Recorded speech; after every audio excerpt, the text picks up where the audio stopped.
Assalamualaikum warahmatullahi wabarakatuh. Waalaikumsalam warahmatullahi wabarakatuh. Terima kasih kepada para siswa Seminari Sarjana. Pada saat ini kita bertemu dalam acara penyuluhan anti korupsi dengan materi nanti adalah pengetahuan terkait dengan korupsi. Semangat semua. Selamat pagi. Pagi. Selanjutnya perkenalkan, nama saya Padiana, dan pada kesempatan ini kita akan belajar terkait dengan pengetahuan anti korupsi. Sebelumnya para siswa ada pantun. Mentari muncul di ufuk timur, burung bernyanyi menyambut pagi. Indonesia sejahtera dan makmur dengan pemimpin yang anti korupsi. Saya berharap melalui SMK Negeri 1 Karet ini nanti akan muncul pemimpin-pemimpin bangsa yang memiliki integritas, sehingga Indonesia bisa bebas dari korupsi. Tujuan dari pembelajaran kali ini adalah yang pertama, menumbuhkan semangat perlawanan terhadap korupsi. Yang kedua, memahami pengertian korupsi. Yang ketiga adalah memahami faktor dan teori penyebab korupsi. Yang keempat, mengetahui dasar hukum pemberantasan korupsi di Indonesia. Yang kelima, mengetahui 30 delik tindak pidana korupsi dan pengelompokannya. Yang keenam, memahami perbedaan gratifikasi, uang pelicin, pemerasan, dan suap. Sedangkan yang ke-7 adalah mengetahui strategi dan rencana aksi pemberantasan korupsi. Ini adalah materi pembelajaran yang akan kita pelajari tentang pengertian korupsi, faktor-faktor dan teori penyebab korupsi, dasar hukum pemberantasan korupsi di Indonesia, kemudian 30 delik tindak pidana korupsi dan pengelompokannya, perbedaan gratifikasi, uang pelicin, pemerasan, dan suap, dan yang terakhir adalah strategi dan rencana aksi pemberantasan korupsi. Baik para siswa, silakan Anda melalui link melakukan pretest. Siapkan HP-nya, kemudian silakan ke link ini, kemudian melakukan pretest, dan juga mengisi daftar hadir melalui link ini.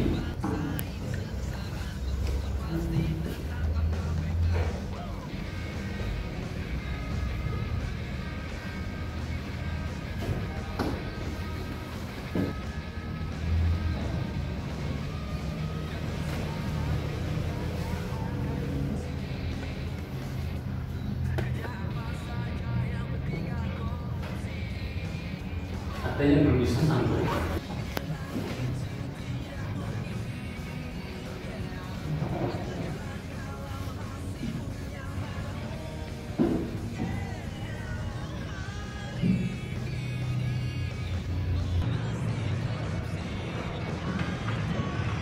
Baik para siswa, kita lanjutkan. Sudah selesai, kita kembali ke materi.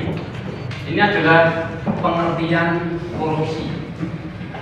Korupsi itu berasal dari bahasa Latin corruptio, dari kata kerja corrumpere, yang berarti busuk, rusak, menggoyahkan, memutar balik, menyogok. Kalau secara hadiah berarti kebusukan, keburukan, kebejatan, ketidakjujuran, dapat disuap, tidak bermoral. Definisi yang tidak baik semua. Kemudian kalau menurut Kamus Besar Bahasa Indonesia adalah penyelewengan atau penggelapan uang negara atau perusahaan dan sebagainya untuk kepentingan pribadi atau golongan.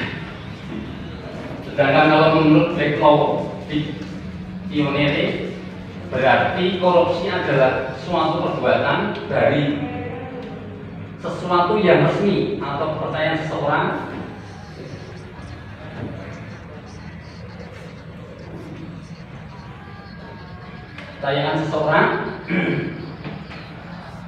yang mana dengan melanggar hukum dan penuh kesalahan memakai jumlah keuntungan untuk dirinya sendiri atau orang lain yang bertentangan dengan tugas dan kebenaran-kebenaran lainnya, bertentangan, jadi tidak sesuai dengan tugas dan kebenaran-kebenaran. Nah, pengertian korupsi selanjutnya itu kalau menurut Transparansi Internasional. Transparansi Internasional adalah sebuah lembaga internasional yang kemudian mengukur tingkat korupsi di negara-negara di dunia ini. Nah, nanti ada indeks IPK, indeks korupsi. Nah, Transparansi Internasional itu mengartikan korupsi adalah perilaku pejabat publik, baik politisi maupun pegawai negeri, yang secara tidak wajar dan tidak legal memperkaya diri atau memperkaya mereka yang dekat dengannya dengan menyalahgunakan kekuasaan publik yang dibicarakan kepada mereka. Kalau menurut World Bank dan UNDP itu penggunaan kekuasaan publik untuk kepentingan pribadi atau privat yang memberikan publik dengan cara-cara bertentangan dengan ketentuan hukum yang berlaku. Kalau menurut Undang-Undang Nomor 31 Tahun 1999, Junto Undang-Undang Nomor 20 Tahun 2001, korupsi itu adalah setiap orang yang dengan sengaja melawan hukum untuk melakukan perbuatan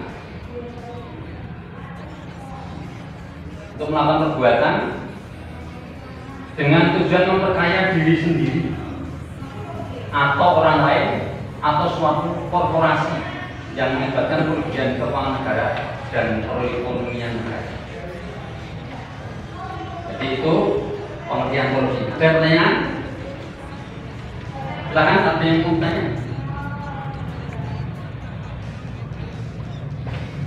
Tidak ada yang bertanya? Ya, silakan. Kalau tingkat korupsi di Indonesia itu termasuk rendah atau tinggi, Pak? Di Indonesia itu tingkat korupsinya tinggi. Jadi menurut Transparansi Internasional ini, IPK-nya Indonesia itu 37 lah. Tahun 2018 kalau itu 41.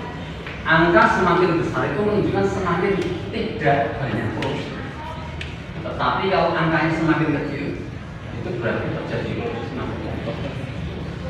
Kita di angka 37, pernah kita di angka 41, sehingga ini mengalami peningkatan kasus korupsi di Indonesia. Gitu ya. Nah, terima kasih, pertanyaannya bagus sekali. Itu menurutnya gimana, Pak? Yang Ada orang di setiap negara atau gimana? ya, tentu saja sudah menggunakan alat ukur instrumen yang dari Transparansi Internasional itu. Kemudian di setiap negara diukur. Mereka sudah punya alat ukurnya yang valid. Yang menduduki peringkat atas itu adalah Denmark, Finlandia, New Zealand. Itu peringkat-peringkat di atas, nilainya 100 sekian gitu. Gitu ya. Kita lanjutkan. Nah, para siswa, kita sudah sering mendengar, melihat, membaca terjadinya kasus korupsi, terutama di Indonesia. Untuk itu, silakan berdiskusi dengan kelompok masing-masing, kelompok 1, kelompok 2, kelompok 3, kelompok 4. Anda tuliskan, Anda sebutkan beberapa faktor yang misalkan terjadinya tindakan korupsi. Kemudian nanti setiap kelompok membacakan hasil diskusi. Waktunya nanti 3 menit. Ini ada kertas saya bagikan untuk menulis hasil diskusi. Silakan untuk berdiskusi untuk ketinggalan organisasi dan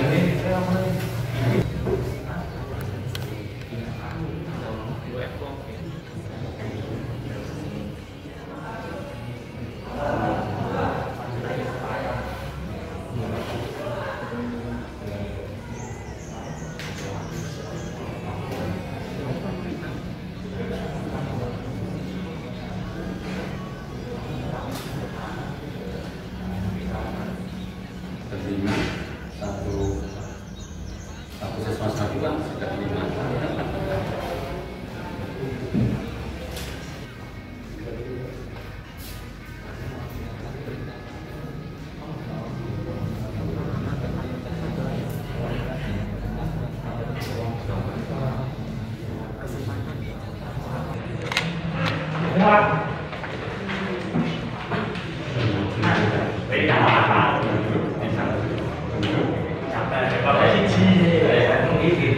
Ya, terima kasih para siswa, diskusinya sudah selesai.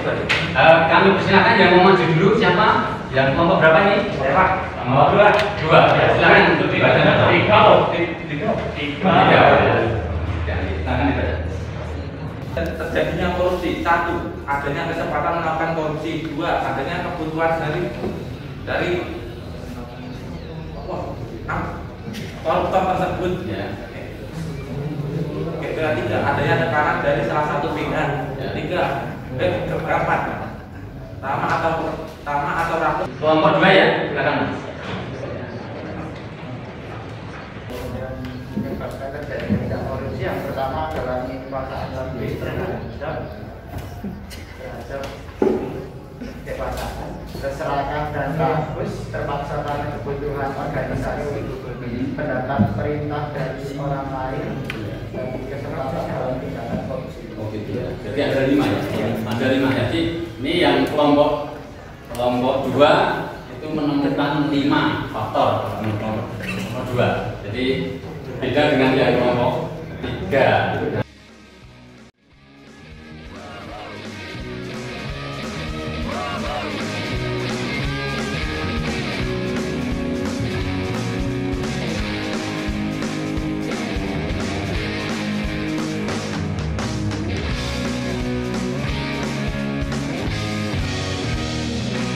Kelompok itu hampir ada yang sama-sama gitu ya.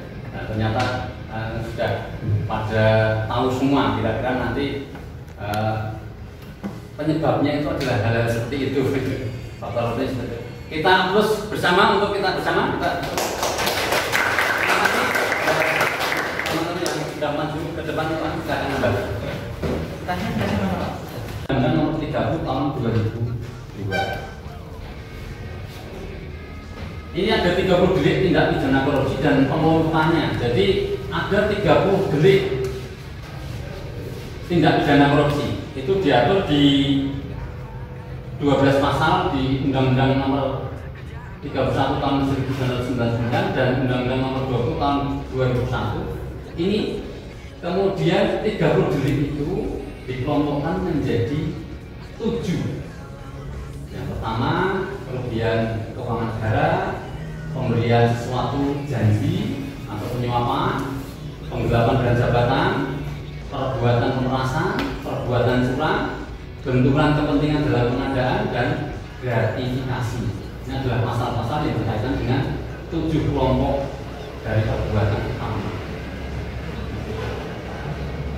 Nah, ini tadi memperjelas bahwa 7 macam perbuatan utama dalam tindak pidana korupsi itu adalah yang pertama, jika merugikan keuangan negara, jika terjadi suap. Yang ketiga, gratifikasi. Yang keempat adalah penggelapan dalam jabatan. Kelima adalah pemerasan. keenam perbuatan curang, dan yang ketujuh adalah kepentingan konflik atau konflik kepentingan, konflik kepentingan. Baik, ini dalam rangka untuk memahami materi kelompok utama tindak pidana ini, maka para siswa kita akan bermain menjudulkan. Silakan, ada 8 siswa. 8 siswa berarti sini 2, sini 2, sini 2, sini 2. Silakan masuk ke depan untuk mengambil kertas ini. Mengambilnya sembarang silakan diambil, kemudian berdiri berjejer di depan. Silakan diambil boleh. Saksi dugaan korupsi pengadaan alat kesehatan pembangunan rumah.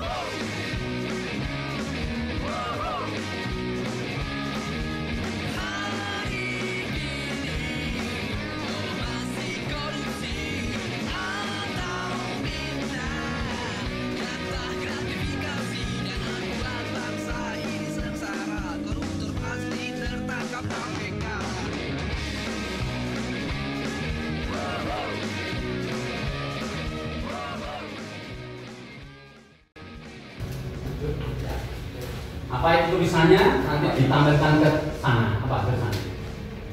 Uang pelicin. Nah, silakan dibuka begini mas, begini. Dipegang begini. Ya.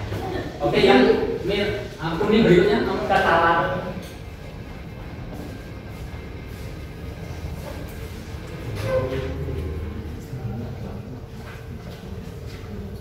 Suap. Ya, silakan yang kuning nomor 3.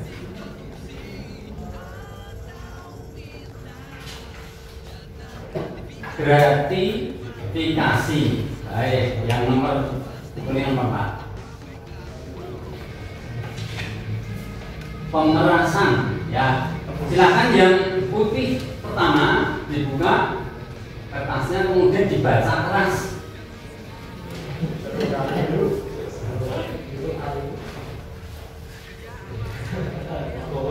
Pemberian sesuatu bertujuan agar putusannya menjadi lancar atau lebih cepat. Penerima tidak melanggar kewajibannya, tapi memberikan keistimewaan dalam pelayanan. Ancaman pidana kepada pemberi dan penerima. Berarti kalau seperti itu mas, Anda pilih yang mana dari kertas kuning ini?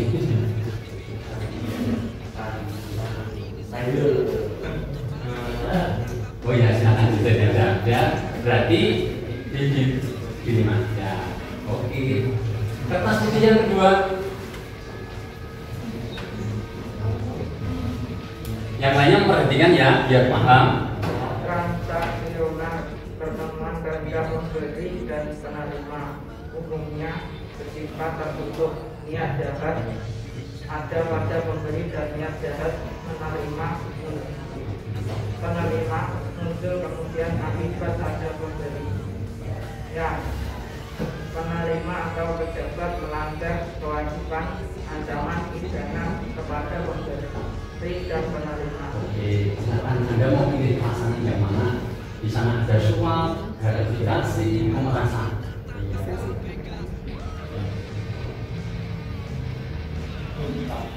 Silakan. Silakan. Oh, ini silakan. Ya. Geser mas yang gratifikasi. Baik, terima kasih dan ini sudah paham semua. Kita beri plus untuk teman-teman kita semua. Silakan kembali ke tempat duduk. Duduk di bawah. Boleh. Bagaimana sih seperti tempatnya?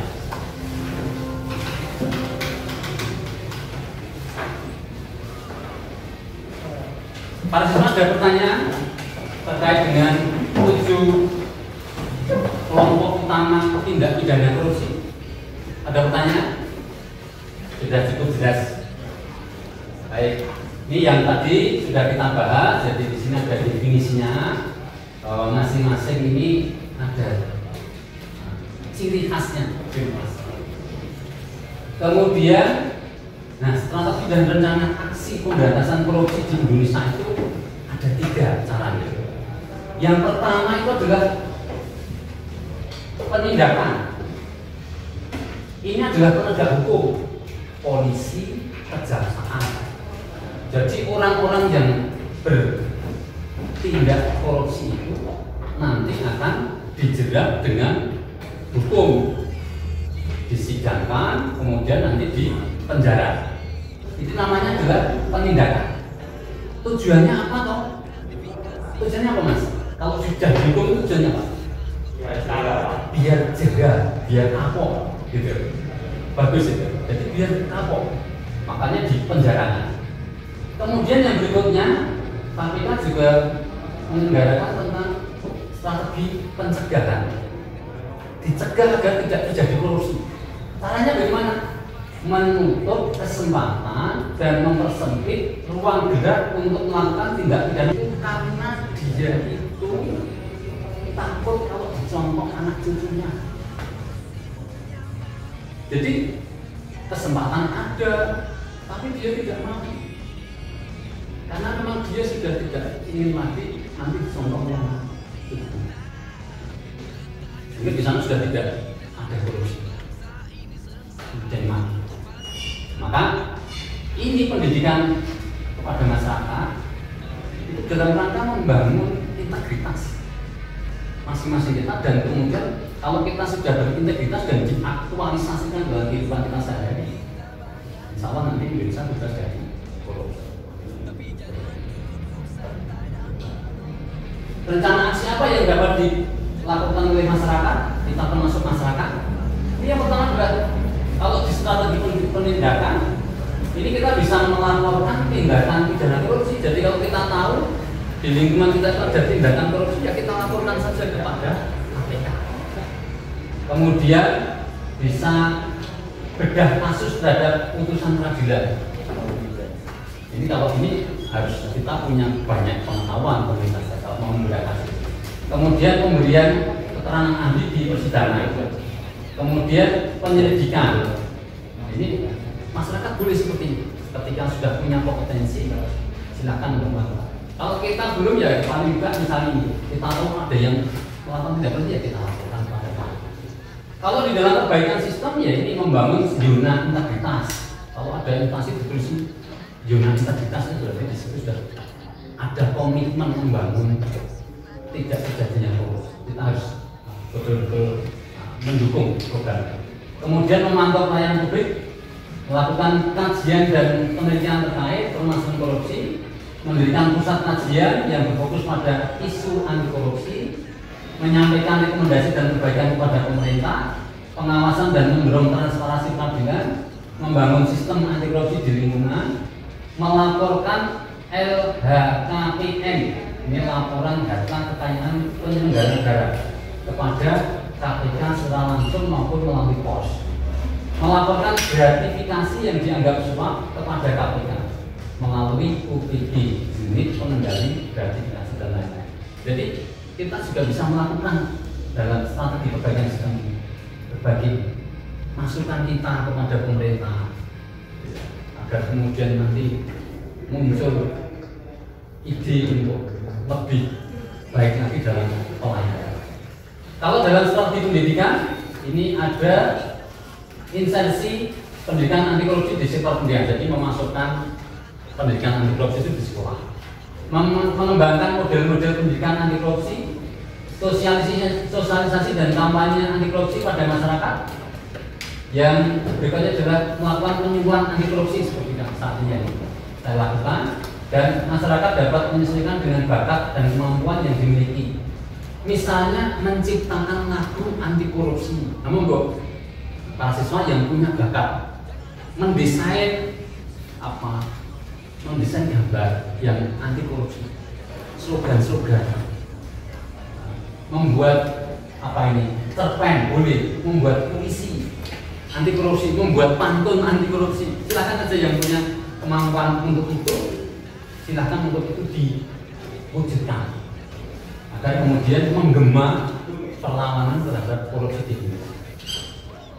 Nah, para siswa, rencana tindak lanjut dari kegiatan penyuluhan hari ini adalah saya berharap teman-teman siswa ini mendesain itu membuat poster, gambar-gambar apa, gambar-gambar yang kita menghimbau agar tidak terjadi korupsi, didesain, terus kemudian mungkin dibuat digambar gitu. Nah silahkan kemudian ditempelkan di papan informasi di dusun masing-masing gitu. Nah, sehingga kita itu sudah punya peran serta untuk melawan korupsi di tempat kita masing-masing. Ini silahkan dilakukan, waktunya 5 hari penyuluhan ini. Yuk, pokoknya silahkan berkreasi lah, menggambar atau membuat pantun atau membuat puisi ya boleh saja kalau misalnya poster kita. Tapi saya berharap ada poster yang sederhana yang bisa ditempel di sana, bisa dipahami oleh masyarakat sekitar pendidikan. Contohnya seperti ini. Oke, saya kira itu tentang data kita. Nah, sekarang lanjutnya adalah kita post test. Silakan pakai HP, buka link lagi, kemudian kita melakukan post test, jawab pertanyaan, terus kemudian juga Anda memilih evaluasi. Di situ ada evaluasi. Kami silakan.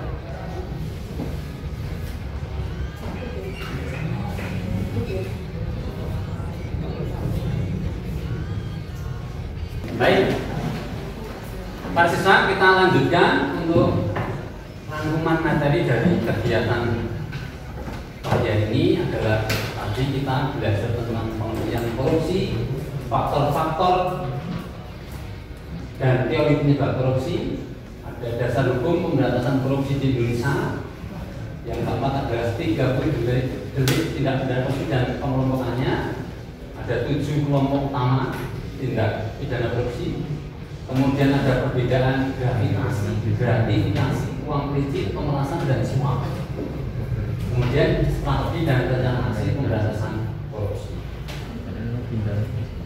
Para siswa, saya berharap kita sebagai masyarakat mari kita ikut berperan aktif melawan korupsi di Indonesia, karena di tahun ini kita IPK-nya, indeks korupsinya itu adalah 37, mengalami peningkatan kasus korupsi. Kita semua berperan agar korupsi di Indonesia semakin hari semakin berkurang dan nantinya bisa tidak ada korupsi seperti di Denmark. Nah, selanjutnya saya baca pantun, malam-malam lihat siaran sepak bola, tidak lupa sambil makan roti dan keju. Mari kobarkan semangat jiwa Pancasila, wujudkan Indonesia tumbuh dan maju. Para siswa, dalam surat Insyirah ayat 5 sampai 6, 5 dan 6. Allah berfirman, maka sesungguhnya bersama kesulitan itu ada kemudahan. Sesungguhnya bersama kesulitan itu ada kemudahan. Memberantas korupsi di Indonesia itu sulit, tetapi dengan kesungguhan kita berintegritas, nantinya pasti akan ada kemudahan untuk memberantas korupsi di Indonesia. Terima kasih para siswa atas perhatiannya. Mohon maaf kalau ada kesalahan saya. Assalamualaikum warahmatullahi wabarakatuh. Waalaikumsalam warahmatullahi wabarakatuh.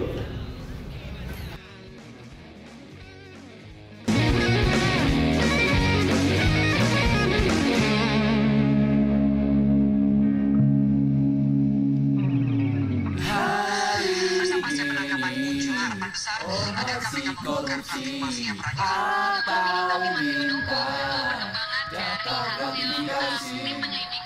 Periksa KPK sebagai saksi dugaan korupsi pengadaan alat kesehatan pembangunan.